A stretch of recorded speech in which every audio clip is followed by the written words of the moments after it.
Welcome to the Smoko podcast. My name is Alexis Armstrong, your host. Nice to meet you. The Smoko podcast is the place to celebrate and highlight women, trans women, and non-binary folk working within STEM and trade occupations. So please tune in, take a break, join us. We're on Smoko. Today, we're extremely lucky to be joined by the lovely Dr. Molly Patterson, who is an assistant professor at the Department of Earth Sciences at Binghamton University. Her background is in geology, and she specializes in sedimentology, stratigraphy, cyclostratigraphy, paleoceanography, and paleoclimatology. So that's all things sediment, oceans, and climate. Her research and studies is really interesting. We're going to kind of dive into her experience in geosciences, her experience as a professor, her research, but we're also going to talk about one really cool project called SWACE 2C, which is the sensitivity of the West Antarctic ice sheet to 2 degrees Celsius of warming, where she is a co-chief. And this project is really cool. They're drilling currently into the Antarctic seabed at 2 sites on the Ross Ice Shelf. And it's answering a bunch of questions, but one of the kind of key questions is, does the Paris climate target save the Ross Ice Shelf and limit Antarctic ice sheet melt? So it's super important. It's really topical. It's very cool research. And I can't wait to kind of talk more about SWACE 2C. And Molly, just thank you so much for coming on to the show. It's so nice to see you again. Thank you. Thank you. Thanks for having me.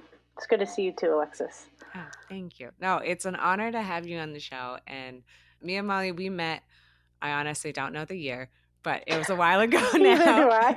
Yeah, I have no idea when we met. We went in some time long ago when we were going to the Ross Sea, and we were sailing down from Christchurch to Christchurch and going down to Antarctica. It was the first time that I'd ever been to Antarctica. I was freaking out. It was a very, very good expedition. And Molly, maybe to start us off, I was wondering if you could kind of walk through how you became a geologist, how you became an oceanographer, specifically an Antarctic geologist and studying Antarctica. How did you become interested in this field? How did this happen? Yeah. So, no, it all started probably in undergrad, fall of my freshman year, to be honest. I took an oceanography class and I really enjoyed it. It was basically just to check the box for my science requirement. Didn't plan on being a science major, but I really enjoyed it. And the professor one day gave a lecture on our research, and she basically studies diatoms from the Southern Ocean. And I just thought it was the coolest thing ever. She showed like photos from her research expeditions and just kind of talked about some of the projects that she was working on. And I couldn't believe like people did that for a living. And so I just kind of stuck with it. And then I did my undergrad at Colgate, and at Colgate they had kind of these lunchtime talks on undergraduate research. And I noticed that she had 2 students that were presenting. And so I went. Oh, cool. And they were talking about their summer research. Yeah. And they were talking about how they, look at the morphology of these different fossils, and then they make interpretations on like the different type of kind of environmental settings that they live in. And it was kind of the first time I was like, I can do that. Oh, that's awesome. Yeah, you're like, that's easy. I got that. I love it.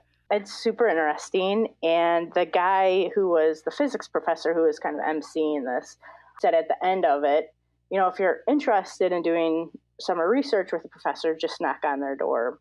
So I did. I just took a chance. I knocked on her door. I was just an average student. I didn't know what to expect. And she was super gracious. And basically then that led to working in her lab for 3 summers. Wow. And yeah, she became a really awesome mentor. And she asked me one day, what I wanted to do next. And I was really kind of thinking I really liked the research I was doing with her and wanted to maybe go to grad school. And she recommended a colleague of her at Southern Illinois University. And I think she recommended him because of the research interest, but also I think he had the right personality for me. He's just a really nice guy. Yeah, that's perfect. And so she kind of guided me there, as well as to some other people, but like SIU for some reason just kind of made sense. Yeah. And so I went, and that was awesome because I met some of my best friends. I met my husband there. Yeah.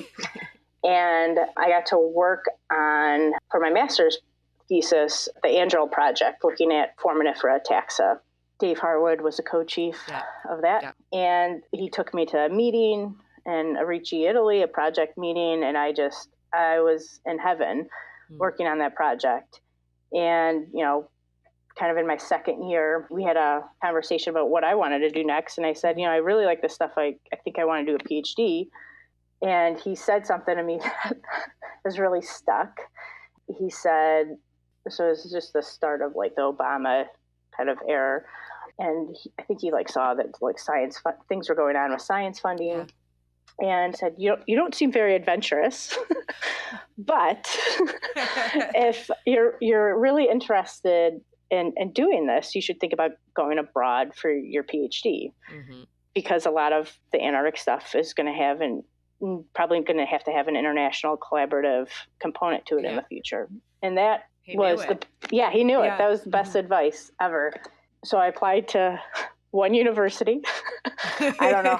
I still don't remember how it all happened. It was Victoria University, working at the Antarctic Research Center in New Zealand. New Zealand. And New Zealand, with Rob Mackay and Tim Naish. And it was an awesome experience. Like, people talk about how miserable their PhD experience is and how stressful it was. It was fun. Yours was a dream. Like, you were out in Victoria in New Zealand. You were having a great time. It was like a gap year. Like, it was. That's a good way. It was a PhD of dreams. I love that you did that. That's awesome. My meetings with my advisors were fun. Like, Rob was very easy, to get along with and talk science with. So that was awesome. And so by the end of my PhD, I was really getting interested in actually how Antarctica and the Arctic, kind of the teleconnections between the two polar regions. And this is when the Lake Elgageckan group had a lot of stuff coming out. I saw Julie Brigham Grady a couple times present at meetings, and she just seemed really nice. She probably is very nice. Yeah. Yes, she's very nice. I can confirm that. And so again, kind of stars aligned, and I ended up there with a postdoc. And it was kind of really there that I met Isla Castaneda, who is an assistant professor, who I know sailed on IODP expeditions, and also another postdoc at the time, Elizabeth Thomas, who, if it wasn't for those two, I would not have my job. Let's just put it that way. I love this story, Mal. I just love how many people you've met along the way, and kind of that serendipitous aspect that you never really know where you're going to go or who's going to play a huge moment in your life until you kind of look back in hindsight, right? And you have this one chance encounter at an oceanography class, an undergrad class, of watching this one woman and being like, oh, that's kind of cool. Then following her, that led to your master's, that led to meeting all your best friends, your husband, your children came out of that meeting in a weird hindsight way. All of a sudden you meet all of these wonderful people, all of these connections. And just so beautiful and so serendipitous. And I love that that's how the story went. And it's just following your gut, following nice people, and connecting over something that's shared interest, and just being this is super cool. And then this little part is super, super cool. And then these research guys, what they're doing over here is really cool. I just think it's a beautiful story. I think back at it, it's all mentorship. I've had all these really great mentors, and I feel blessed by that. I don't think everybody has that. At every step, I've had a good mentor kind of just putting me in the right direction. I think too, it's also a testament of you. I think don't shoot yourself too low, because I think it's also a testament that you're an amazing, really, really kind, bubbly person. And I hope people can realize that in the first couple of minutes. As soon as you meet you, you're a happy-go-lucky ray of sunshine. So I feel that also adds to it, and brings good people into your life, and brings those good mentorships. So it goes both ways. But yeah, it's so important. I love that story, that it's all mentorship and bringing you closer. Was there any difference in kind of culture? Because you've also worked international, but you also have studied and been in international research hubs. Is there a difference in culture between all those places, US, New Zealand? How has that been? New Zealand was really great for me, because I feel it helped me, allowed me to be serious, but calm me a little bit, right? In the US, it were very intense, right? I think the tenure system, right? You got to have first author papers. You got to, it's almost you always got to be the star of the team, you feel like. And I don't think that's always the case, right? Like there's these large projects and the star, like one person cannot always be the star, No, it's right? like the star is the collaboration usually. Like Exactly. that's the like That's a good magic and point. the sauce. Yeah. Yeah. Yeah.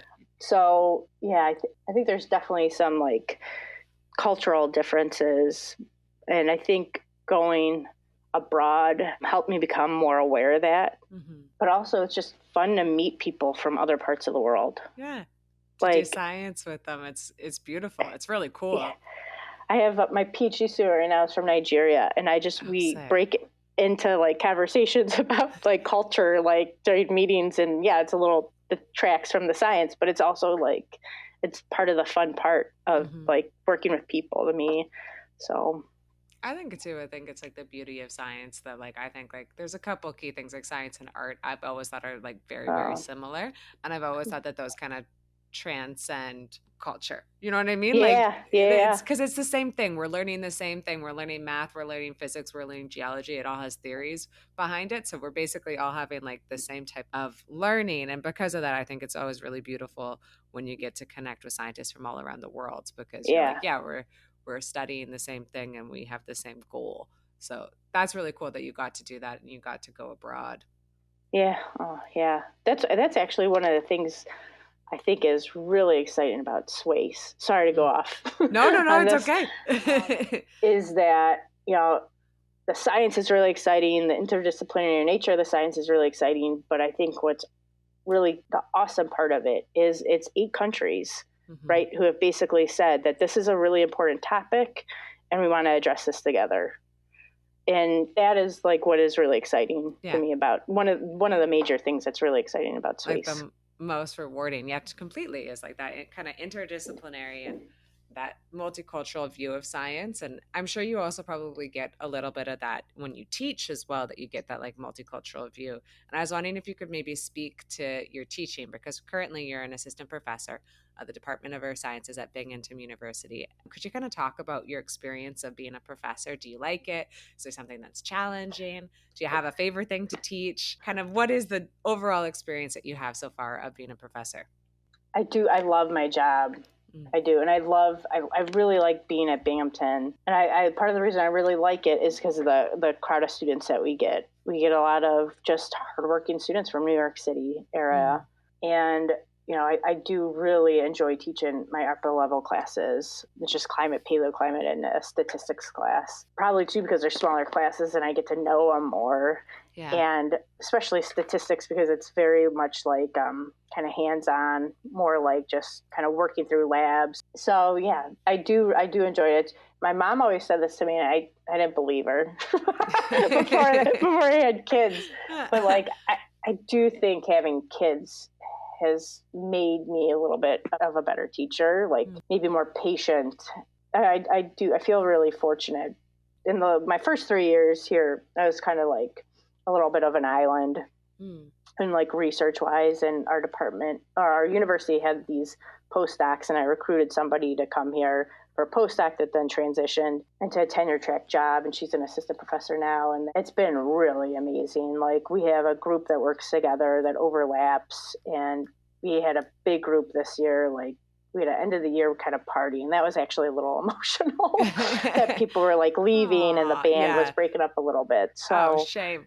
You yeah, got the band together and then the band was breaking up. But that's it happens where you'll see it the band does. again. You'll see them on the road. But yeah, I could see that being like a little bit sad. And it's really cool that you kind of motherhood. It's funny that motherhood has now made you a better teacher. It's understandable, yeah, because you have to repeat stuff. You're probably way more patient. You're probably way less reactive if Yeah. someone says something that you're like, oh no, like that's obviously not it. And you would never have that reaction as a professor, but it probably just dampens that emotional experience completely of just being like, yeah, it's fine and like it's okay, you're gonna get it.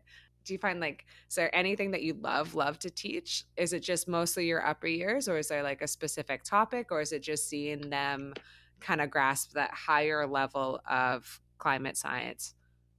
Honestly, I've always probably really loved teaching the climate course the best. But since I started the stats class, it's all R based and it's all like Okay. using codes and stuff. And those students, even in Excel, they have like no like background, right? But like maybe it's because I can physically see them getting better and like them seeing getting them better. progress. Okay. Yeah, I could see that because it is so hands-on and lab-based. That's really cool.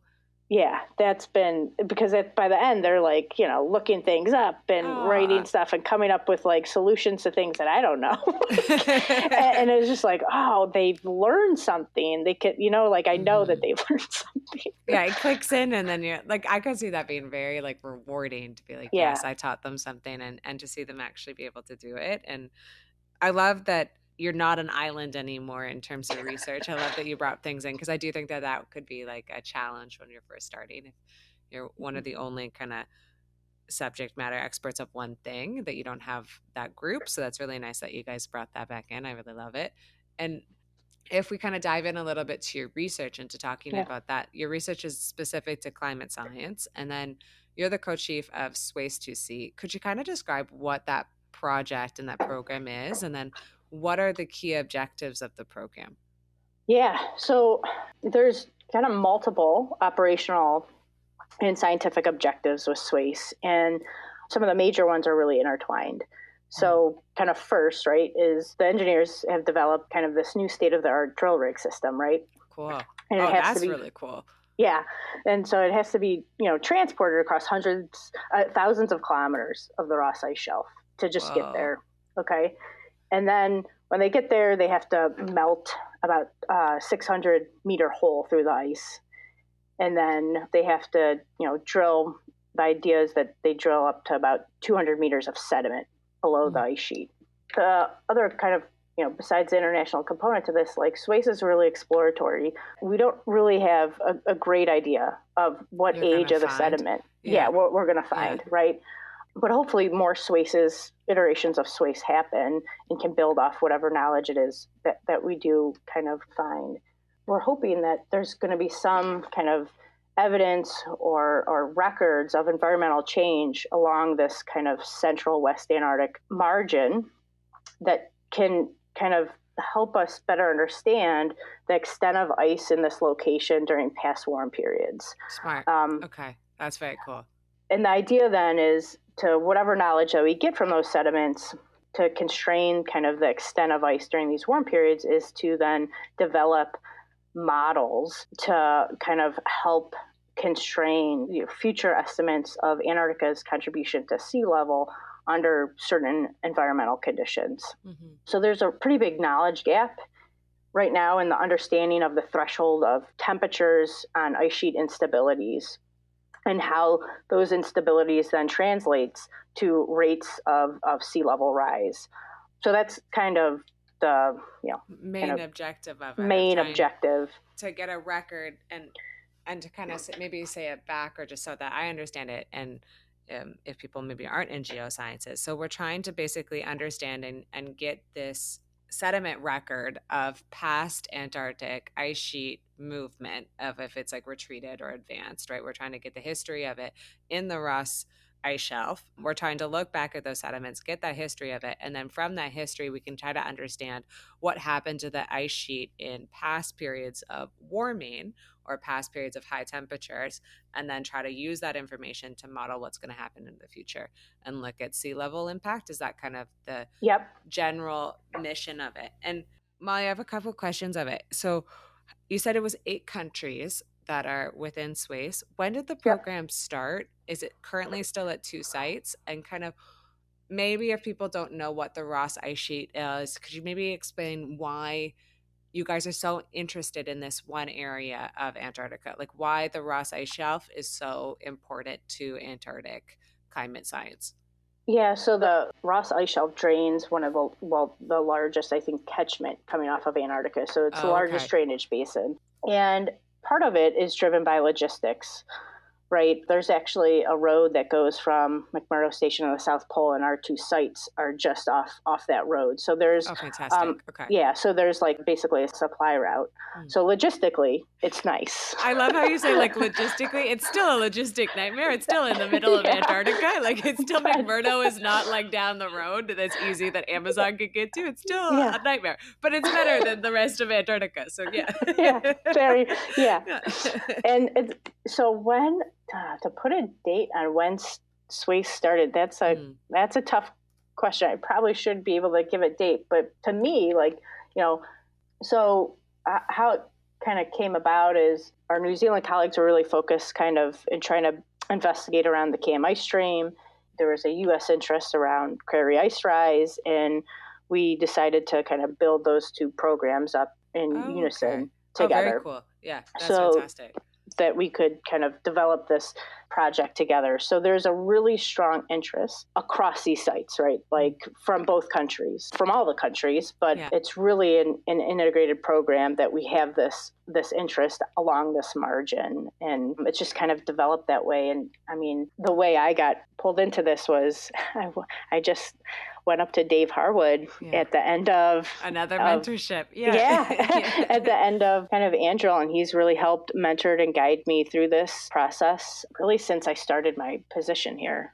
So that's been a long time. And then formally, like within probably the last 2 years, it's really been kind of formalized through all the countries providing funding to the project. That's fantastic. No, it's a really cool project. I love that it was another mentorship, and I love that kind of as another personal connection that brought you here. And I absolutely love that aspect of it. But I also love the importance of the project, the fact that it's so international. And I mean, it is going to be a long-standing, long-term project because you mentioned at the very beginning that it has to be specialized equipment. I mean, this is a very hard climate to drill. It's very specialized climate to be able to have that knowledge to be able to drill into Antarctica. So that's very, very cool. And I know one target of this program of SWACE is to kind of figure out what would happen if sea level is going to rise more than 30 centimeters over the coming decades. Could you kind of walk through how drilling in Antarctica and how getting these sediment records, how that's connected to really understanding sea level rise? Is there like a direct tie to that? And then what would happen if it would rise above 30 centimeters? What do you guys kind of predict? That's a really great question. So 30 centimeters is like the minimum, right? So that's like what we're pretty much committed to by 2100. That's a Paris climate target. Isn't that correct?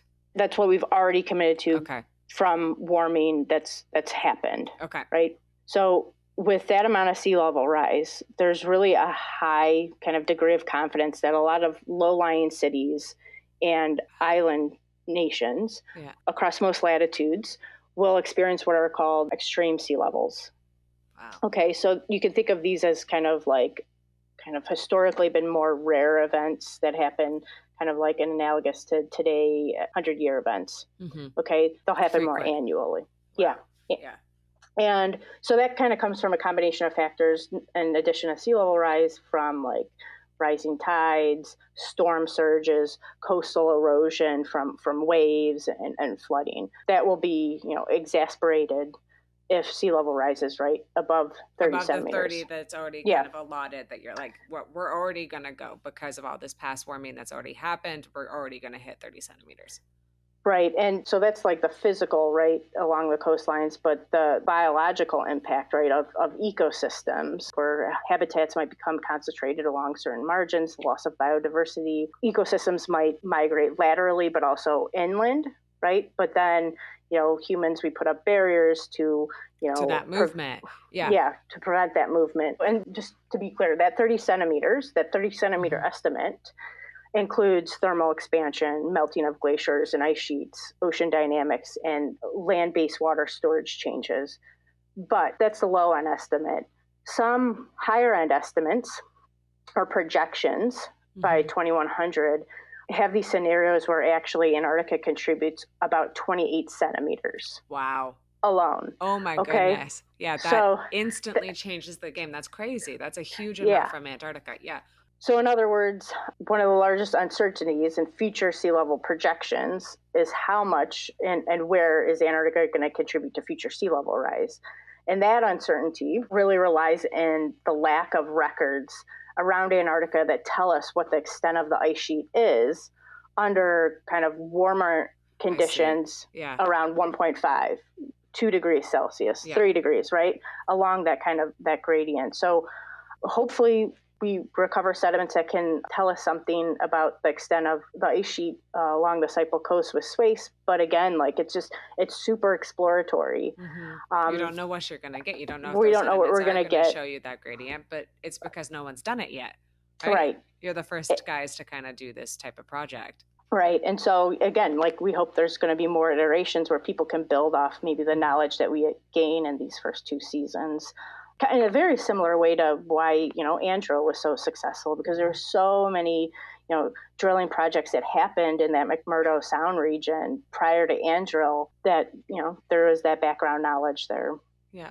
To like build off of each other. But this is a very cool kind of seminal project that will definitely start the foundation and the blueprint, and then hopefully it will change. And it's crazy not knowing kind of the impact of Antarctica, to know that it's a big piece of the puzzle, but how big is it and how much of Antarctica melt will contribute to that 30-centimeter rise? Like, it's a very important question to try to answer as best as we can. So I love that this program kind of allows you to do so, right? To hopefully get those markers in the past climate and then bring it to the future to be like, okay, this is what happened at 2 degrees. We think that potentially it could lead to this many centimeters of sea level rise at 2 degrees, right? To have that direct correlation would be really cool, and to have that basis of understanding.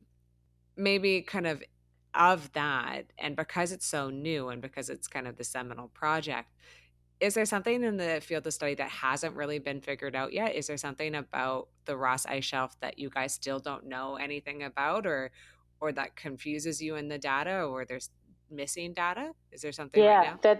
That's a great question. And I think the big question is we have no idea how much the ice sheet retreated during the last interglacial. Okay. Right, the most recent warm period. Yeah. Right, and I mean that's kind of like a golden standard record. Of trying to be able to quantify that extent. And just even like the Pliocene, right? Because a lot of those records interpretations have been from ocean drilling along the margin. How would you get that data? Would this data also come from SWACE as well, and from those sediments? Would you need a different type of record to understand that a little bit more ocean drilling? Where would that data come from, you think?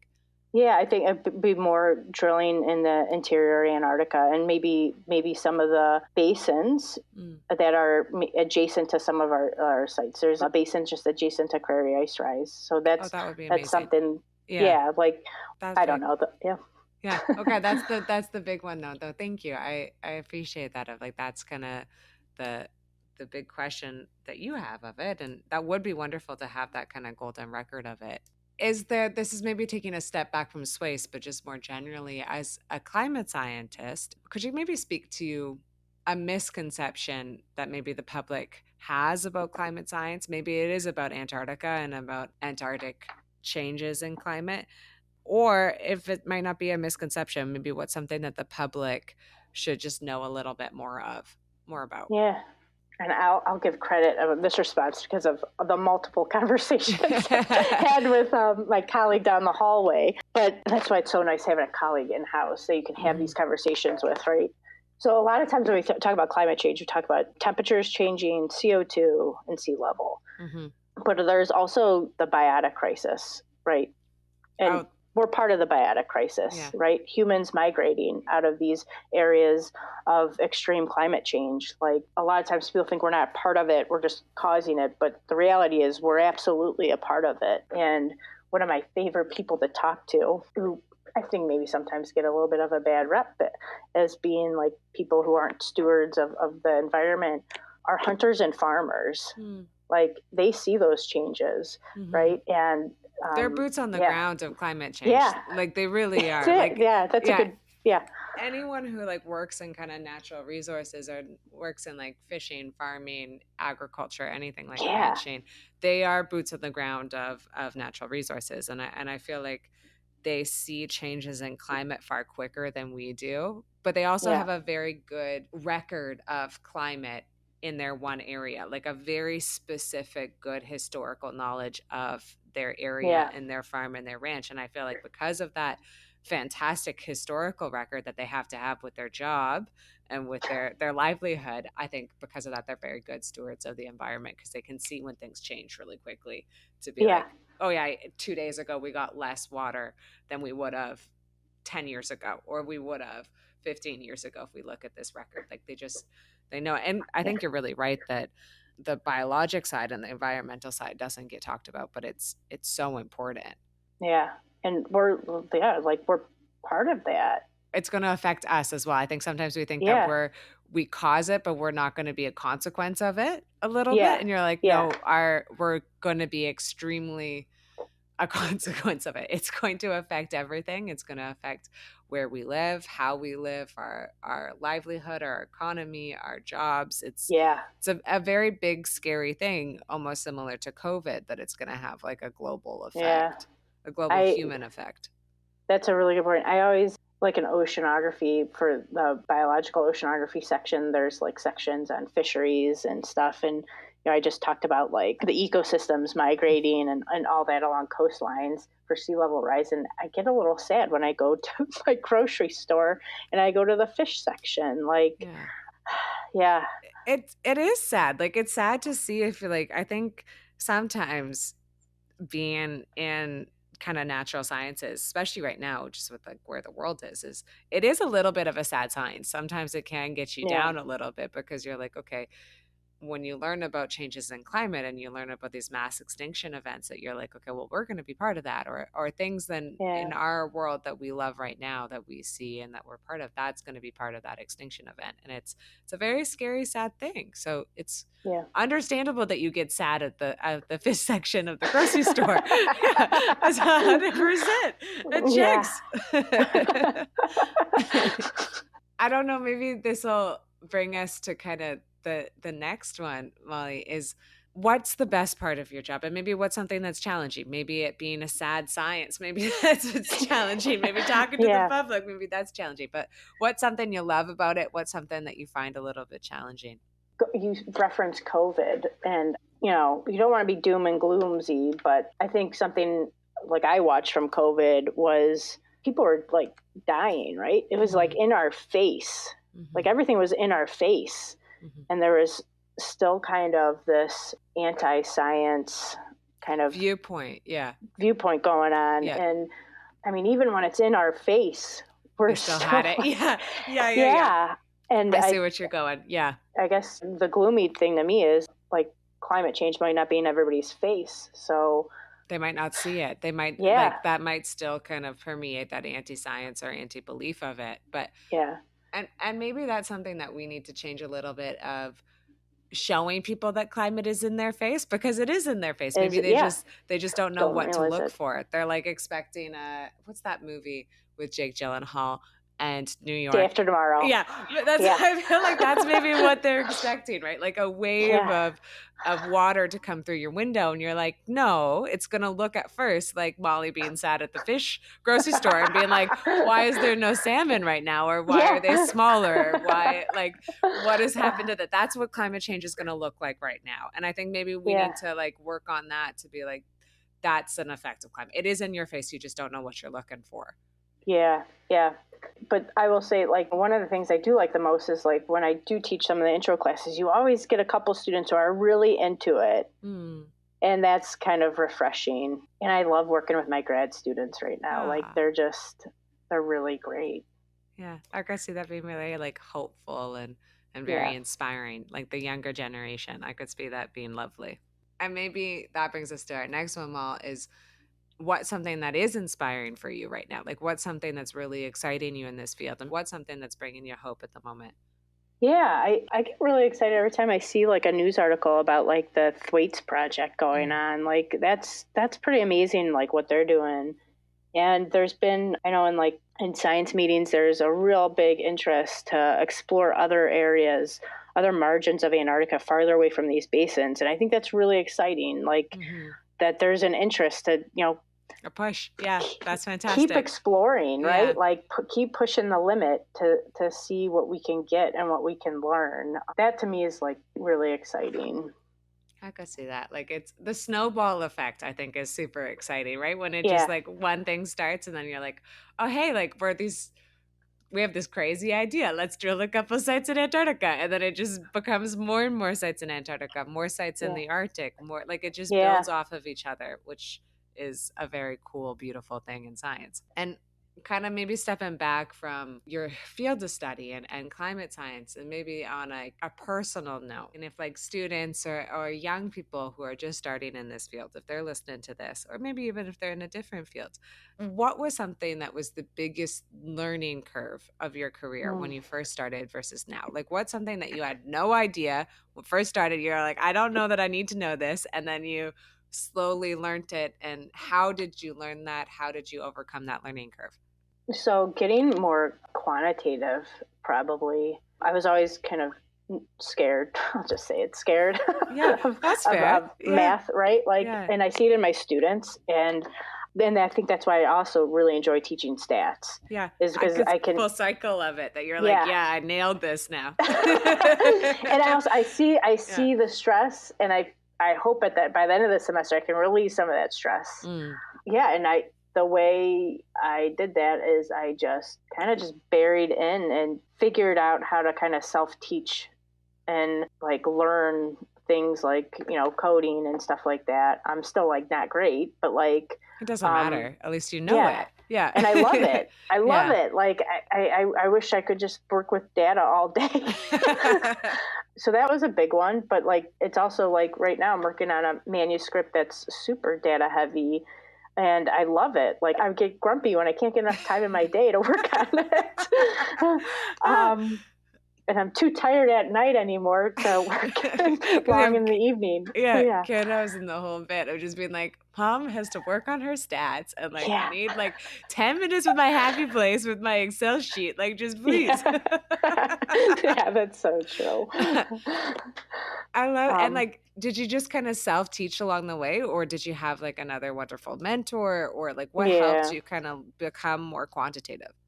It definitely like mentors and like people kind of sharing like codes. And actually, one of the people who's I guess a mentor now is actually a PhD student in our department. Oh, Like, amazing. Yeah, that's yeah, like fantastic. students teaching me. So that's fun. Whoever nails him down for an assistant professor is going to be a lucky department. Totally. I feel like everyone's just been like from the very Yeah, beginning to be like, how do you do that code? Some yeah, people are just gifted of it though, right? Like I yeah, think they're just natural at it. And it's okay if that's not you. That's definitely not me. And yeah, I wouldn't say that I'm very quantitative now, but I had the same learning curve. I didn't realize how much data and how much software knowledge was going to come yeah. into geosciences. I mean, I thought it was just all about rocks and going outside. I thought that was the gig. And then Yeah. when I first got my first job and they were like, you're a 3D modeler. And I was like, excuse you? And they were like, this is Vulcan. And I was like, like what, from like Star Trek? Like, what are you talking about? Like, what the fuck is Oh, Vulcan? Right? I had no yeah. idea that was an aspect of our job or our field, Yeah. is like the software part of it and the quantitative. Yeah, that's super. Yeah, the software part. Yeah, yeah, that comes with it. It's usually like hand in hand, because it's usually like to get your data and to Yeah. become more quantitative. Usually it's like, also, welcome to this program you've never heard of, and please Yeah, figure it out. it Go for it. Yeah. And on that, like, my becoming more quantitative and like learning on the job and having these mentors, like, if you could give your students, and I'm sure you do give them advice when you see them and when you teach them, but if you could give the rest of the out. class advice, what would it be? And like, what would you hope for them just starting out in this field? Like, what would be your advice to them? For me, I just kind of followed an interest, right? And I was lucky because I had good mentors. And I think if you just, follow your interests, then you have the motivation to kind of like dig deep and, learn new techniques and get over those steep learning curves, right? But really finding those good mentors. My first mentor at Colgate is now part of Swace, right? Mhm. It's come full circle. So cool. Like, that's Yeah. beautiful. That's really, really cool. And I think that's for like every industry, right? Like Mhm. whether you're, I don't know, environmental consulting or like, I don't know, in tech, like mentors are super important. And, I think finding good ones and actions speak louder than words, Mhm. watch how they Treat you. Yeah. treat you Yeah. and treat others. It's not just about what they say because anybody can say anything. Mhm. And it's really the actions, I think, that help identify some of these good mentors. Agree. And I think that's wonderful advice of being like, yeah, mentorship of how important it is. And I also think it's advice of like actions other than words. And maybe the definition of good is going to be different for everybody and Yeah. different mentor to mentor or like where you're at Yeah. in your career. But like some of my best mentors maybe have been the grumpiest. Like they haven't been Yeah. like warm and like fuzzy. They've been Fuzzy. like Alexis, you don't know math, and you're like, excuse you, and they're like, you don't know math, and that's okay, but you need to learn math, and you're like, okay, like they might That's gotta true. like drag Yeah. you, kicking and screaming, and maybe Yeah. challenge you more. Like I think sometimes when we think of mentors, we think of like someone that's nice and like maybe Yeah. maternal or paternal that's gonna Yeah. help you along the way. Some of my best mentors have been like, Grumps. yeah, grumps. That's awesome. And have like held me to something, like held me to the truth other than making it nice. They've always been really kind and they've always had my best interest in heart, and they've always Yeah. shown like actions that my best interest is what they want, but they want me to learn and to grow, and they very openly will be like, you don't know what you're talking about. Yeah, call you out on it. Yeah. Yeah, like that's been my experience of like some of my best mentors. And yeah, I think that's wonderful experience, and follow kind of what you're interested in, right? And Yeah. I love that that's your story from the very beginning. You like just kept on finding something or someone that you're like, oh, that's really cool. Oh, I'm gonna go there. Oh, like that person said something really cool. I'm gonna go there. And I think maybe being open to that would be, if we could bottle kind of what's worked for you, I feel like it would be like being open and being kind and following what you're interested in, Yeah. which is beautiful. Oh, thanks. No, it's true. It's real. Well, Molly, thank you so much. This is all of my questions so far that I have. I'm sure I'm gonna have a million more. And I can't wait to kind of hear about the next steps of Sway. So are you about to go out on a next season? Do you have kind of what's upcoming for the summer? Yeah, so the next austral summer, so our first field season is going to be starting in November Amazing. of this year, and then the next field season I'll be in the field for the Prairie Ice Rice Project. So very next cool. 2 years, exciting. We had a delay, but it kind of actually was good for me for kiddos. Yeah, So yeah, it's okay. Like it worked out. It worked out. and for summer, for both projects and for both seasons, what does that look like? Like how long will you be down in Antarctica for the entire astral summer, or how does that work? So it might be a camp, probably about a month or a month and a half, right, wow. for a scientist. But like it always depends on weather windows and flight delays, getting in and getting out. You still have to get to McMurdo. Yeah. Yeah, so got to get to McMurdo. Could be stuck in McMurdo. Yeah. So I was lucky to participate on the Salsa project, and I think that was almost 2 months. That was almost just as long as being on an expedition. Wow, 2 months is a long time down at camp. Yeah. Yeah. Well, I was down at camp. I think it was only like 3 weeks or something like that. But for some reason, I have it in my head that was like on the same time scale of the Joides expedition. Yeah. Yeah, that one, those are long too, of like long 2 months. But I feel like being on a ship is a little bit different than being on land. There's something about being on land in camp. You feel less restricted because you can go more than 400 meters. You know what I mean? You're not going to walk into the middle of the ocean. You have more space. You can get an ice cream cone on the ship. Have cookies, at 3 o'clock. Yeah, that's true. That ship does come with some good perks. More than camp it's definitely a lot of good food, a lot of not good food. I don't know. You got a lot of carbs. Is like anything that lasts for 2 months. You got a lot of that. You got a lot of beans and carbs. So if that's your thing, good for you. Those omelets were pretty good, and I can't eat eggs, and I would eat those. Yeah, those were good. I feel like that is definitely a camp thing, though. I think that's just from like going a little bit losing your mind. That you're like, I don't usually eat this, but I'm not a vegetarian anymore for 2 months. Like it's just that might just be like exhaustion. There was when we were at Salsa, the big thing was like Pop-Tarts. I haven't had a Pop-Tart for like years, and then I couldn't stop eating them, and then now I don't want anything to do with them. But thank you so much, much, Molly, for coming onto the show today. I really appreciate it. It was so nice talking to you. I hope that you get I was obsessed with Pop Tarts on this next one. I hope that it comes back to you, that you fall in love again with Pop Tarts and have a good field season. And just thank you so much for coming onto the show. I really appreciate it. And it was so nice to see you. Oh, no problem. Thank you for inviting me. And this is awesome that you're doing this. Thank you. I appreciate that very much. Thank you guys for listening. This has been the Smoko podcast. Molly, it was a freaking pleasure. And we will see everybody else next Wednesday or next week. Bye, guys. Thank you so much.